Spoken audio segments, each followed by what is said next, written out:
Welcome back to Bad 90s Music. I am the Jake Rio, and today is another special episode that I'm doing. I'm not quite sure how to start this one. I had this idea that I was going to upload videos when it was the anniversary of the death of a major musician from the 90s. I don't know if it's just me or if the 90s seems to have like a disproportionate number of musicians who died before their time or who died in really untimely, tragic ways. I know that every decade has its share of fallen soldiers and other types of casualties who didn't quite get to live out their remaining years following the peak of their fame. But this one feels different to me, and I think it's because it's only been 1 year. I mean, Chris Cornell was found dead of a suicide 1 year ago. It just feels a bit different than a lot of the other deaths that occurred among 90s musicians because it happened so far after the decade was over. A lot of them died while it was even still the 90s. Something about Chris Cornell, he just kind of always seemed like he was going to be around. It never occurred to me that his life would end in such a dramatically... I think maybe I took him for granted a little bit because he did kind of have the air of sort of an immortal rock musician to me. You know, Soundgarden had long since attained that elder statesman status.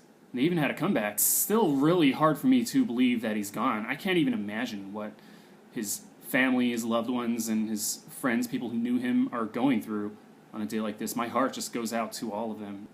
If I feel this way as a fan, if I feel like I still really haven't had time to process the way that he passed away, or I haven't really had a chance to grieve it, I guess, I can't even imagine what those closest to him are going through on this day. And I just want to send my condolences out to everyone, fans, other musicians, people who knew him personally, and people who just connected with him through his music. This is a sad day for all of us because we are all remembering what he meant, what the main band he was in, Soundgarden, meant to the world. So Soundgarden was one of the OG grunge group. Their roots in the Seattle scene run deep. And it's just a really good example of how, you know, history doesn't always turn out the way that you think it's going to. A lot of people apparently expected that Soundgarden were going to be the ones to cross over to the mainstream from that scene, and to sort of bring that music to a larger audience, because they were there at the beginnings of it, and they actually were the first ones assigned to a major label. They signed to A&M Records in 1989. Original lineup consisted of Hiro Yamamoto, Kim Thale, Chris Cornell, and a drummer named Scott Sundquist, who was replaced by Matt Cameron later on. In the original lineup of the band, Chris Cornell played the drums along with singing the vocals. And then Kim Thale's the guitarist, and Hiro Yamamoto was the original bassist. Hiro Yamamoto and Kim Thale, along with Bruce Pavitt, actually moved to Olympia, Washington from the Midwest, from Illinois, to attend the university in Olympia. And Bruce Pavitt ended up actually creating the fanzine that would become Sub Pop, which would put out some of the significant early recordings of Soundgarden and of other bands from that part of the country, and would go on to become one of the major players in independent music in general. Over the years, they've had bands such as Nirvana, Soundgarden, of course, Sunny Day Real Estate, even bands that are really popular among independent music fans today, like Fleet Foxes and Beach House. So the label has stayed very consistent and very relevant over the years. But it all began back with the origins of Soundgarden. The history of the Seattle music scene is sort of impossible to tell without Soundgarden and Sub Pop playing a very significant role. Chris Cornell was a Seattle native. He was the only one among the original lineup of the band that was raised in that scene. Some of their earliest recordings prior to Sub Pop actually appeared on the Deep Six compilation, which also included bands like Malfunction, Melvins, Green River, Skinyard, the U-Men, you know, other bands that would come to define what would become known as grunge prior to the mainstream breakthrough in the 90s. This song is off the Deep Six compilation from 1986. It's called Heretic.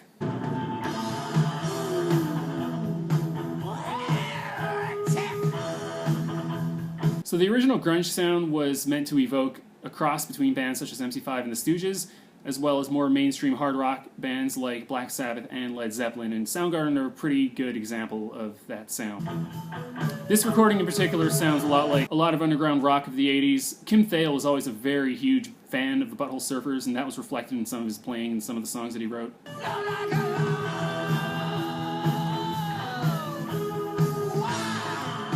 Obviously, Chris Cornell's voice is not fully matured yet at this point. Their songwriting has already become very experimental. They're using a little bit cleaner guitar tones than the heavier riffs that they would be playing later on in their career. So the origins of the Sub Pop label are traced back to the fanzine that Bruce Pavitt created when a KCMU DJ named Jonathan Poneman loaned him $20,000 to establish Sub Pop as a full-fledged label. Soundgarden's first single on that label was called Hunted Down. And this single has much more of the more prototypical Soundgarden sound. They were playing much heavier riffs on here, very detuned, very Black Sabbath-y. You know, and Soundgarden had a very strong 60s psychedelic influence to their music.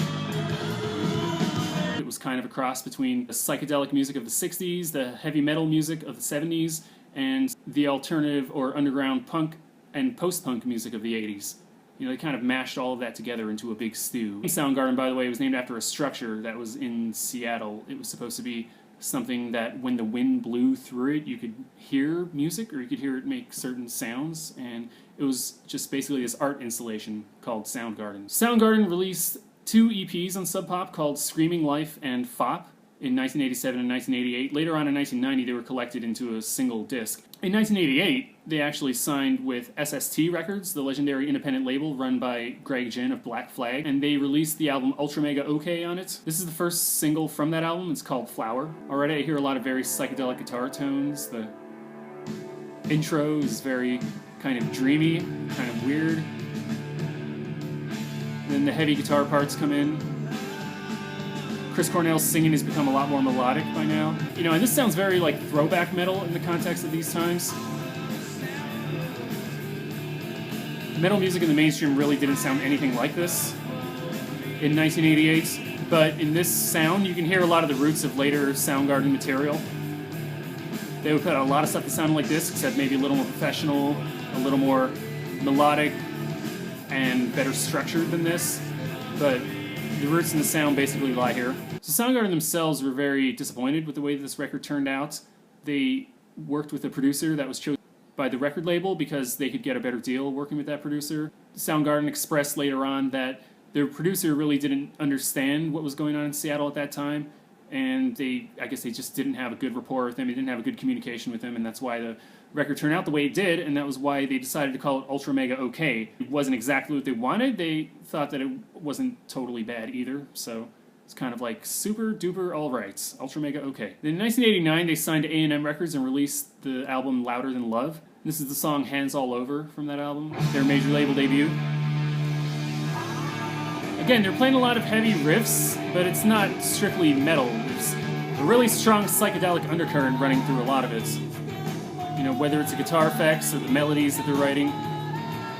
Sometimes the tempo makes it sound a little bit druggy or trippy. So the musicianship of Soundgarden was really just about unmatched among other bands of the 90s. I would say other than them and maybe Jane's Addiction, most other bands of this period did not have a lot of very strong progressive rock ambitions. When it came to their abilities to compose and their technical abilities to play their instruments, there's really no one else who could match what they could do at their best. Finally, that brings us to the 90s. Their first album in the 90s, released on A&M Records, was called Bad Motorfinger, and this is where Ben Shepherd joined the band. Hiro Yamamoto left the band, and I've read conflicting accounts about it. Apparently, he left the band to go back to college, but also apparently he was frustrated that he wasn't contributing as much to the band as he used to, so he left. In any case, he was replaced by Jason Everman for a short time in 1989, who was also formerly the second guitarist in Nirvana. You just imagine being like one-time member of two of the most famous bands of the 90s. It's one thing to be Pete Best and the Beatles kicked you out so they could bring in Ringo, but imagine if like after that Pete Best went and joined The Who, and then they kicked him out to make room for Keith Moon. That's what it would be like if you are Jason Everman. You have to feel for that in some ways. I guess it didn't work out for him. He was replaced by Ben Shepherd in 1990, and I feel like they weren't totally complete as the unit that they would become until the addition of Ben Shepherd. He brought with him a lot of new and different influences that they could incorporate into their sound, and you'll hear some of that in the next couple of albums. This is the first track on Soundgarden's Bad Motorfinger called Rusty Cage.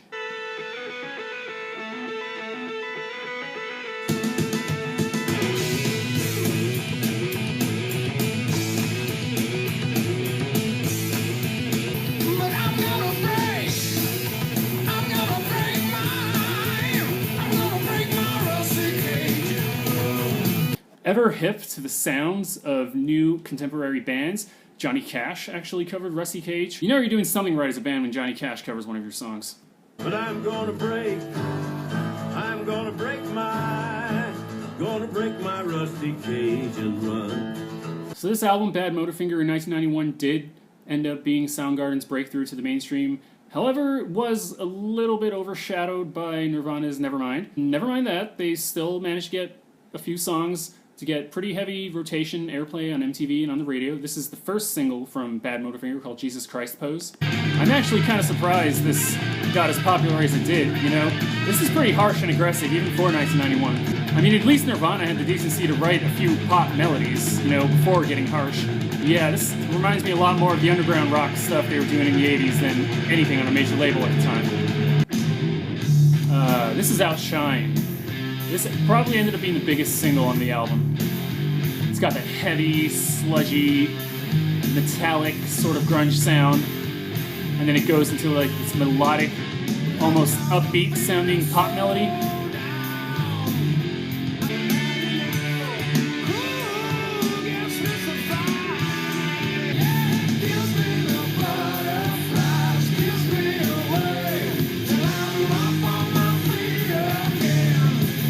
This is where the band really started to fulfill their potential in the mainstream. There's other cool stuff in this album. This is a song called Face Pollution that I really like. This has a very Motorhead type of feel to it, I think. It's a lot of fun.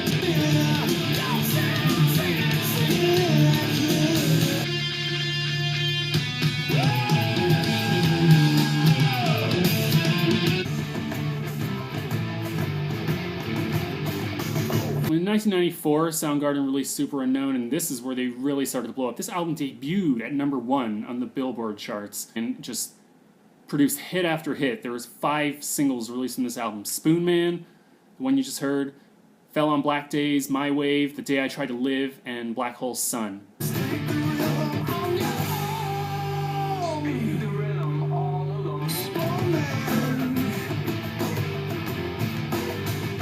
This song features an actual man playing the spoons, sort of paired at this part, and the break following it.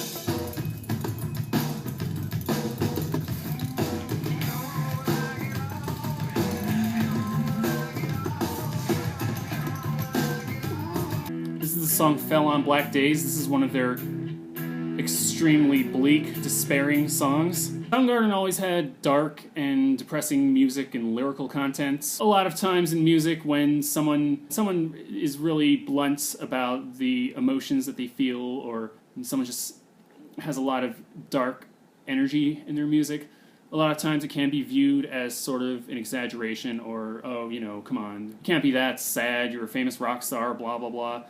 But I think Soundgarden is an excellent case in point that you can never really underestimate, you know, the ability to communicate these kinds of emotions and its connection to a person's actual emotional state. It's best probably to err on the side of caution with that one. This is more Soundgarden's pop rock melodic side. Chris Cornell had a very, I think, Brian Johnson, Robert Plant-esque range in his voice. He did a lot of upper register screeching. The album that he did with members of Pearl Jam called Temple of the Dog, which was a tribute album to the deceased musician Andrew Wood. He's a singer for Mother Love Bone in the 80s. When he passed away, a lot of Seattle area musicians did tributes to him in his memory. Alice in Chains did the song Wood in his memory. And Chris Cornell ended up forming a whole entire band with members of Pearl Jam, or former members of Mother Love Bone, who had played with Andrew Wood in that band, and they made an album called Temple of the Dog. That was the name of the band. I'll cover them in some other video. That was basically where Chris Cornell met Eddie Vedder for the first time, who had just newly joined Pearl Jam. He says that when he did the song Hunger Strike with Eddie Vedder, that was what taught him to sort of sing in a lower key, you know, before kind of ramping it up to the high notes that he was capable of hitting. And this song is where he really puts that to its best use, I think.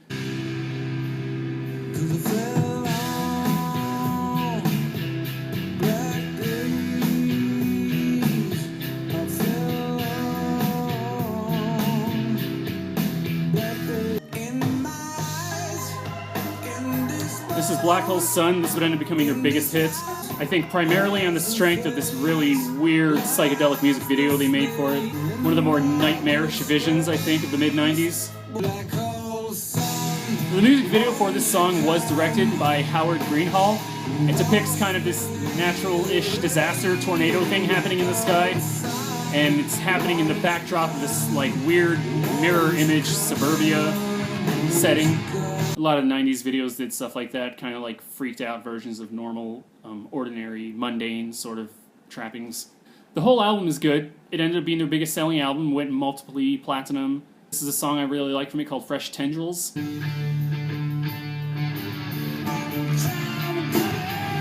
me, this song is kind of an excellent example of Soundgarden at their best.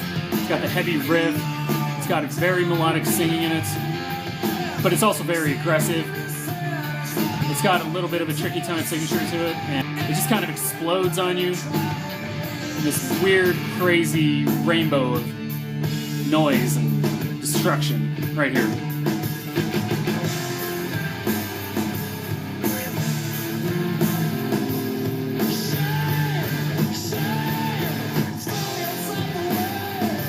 I just want to play a part of this song called Half. This is an example of Ben Shepherd's involvement with the band, the type of weird style that he sort of added to their sound. This is his vocals.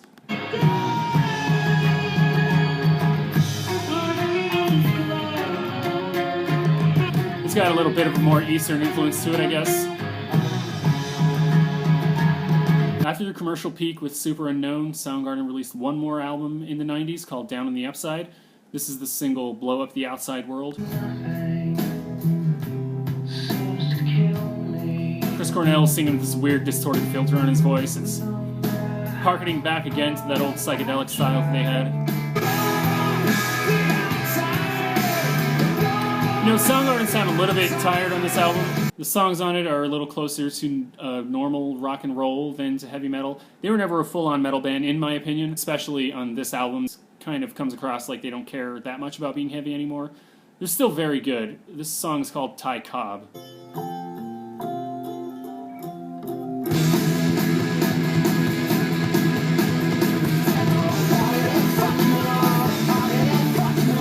This is kind of a hold-down hardcore punk song.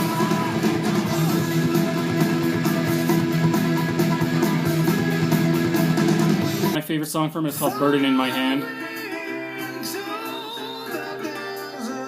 The guitar's got this weird tuning on it. It reminds me of some of the more folkier stuff that Led Zeppelin was doing on their third album. The guitar tone sounds a little bit like Celebration Day to me.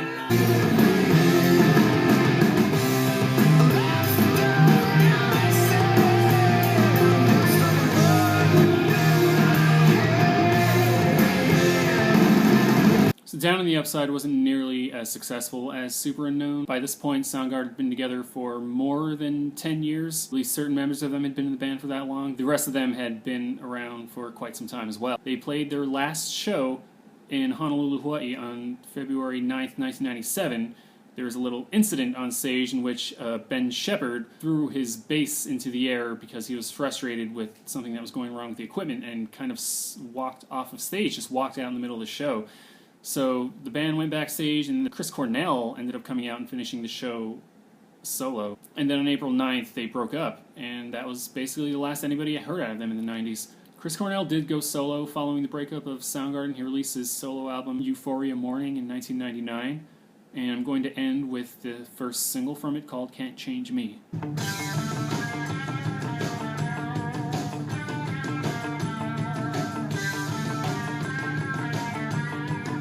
Other members of the band joined other projects. Matt Cameron joined Pearl Jam around this time.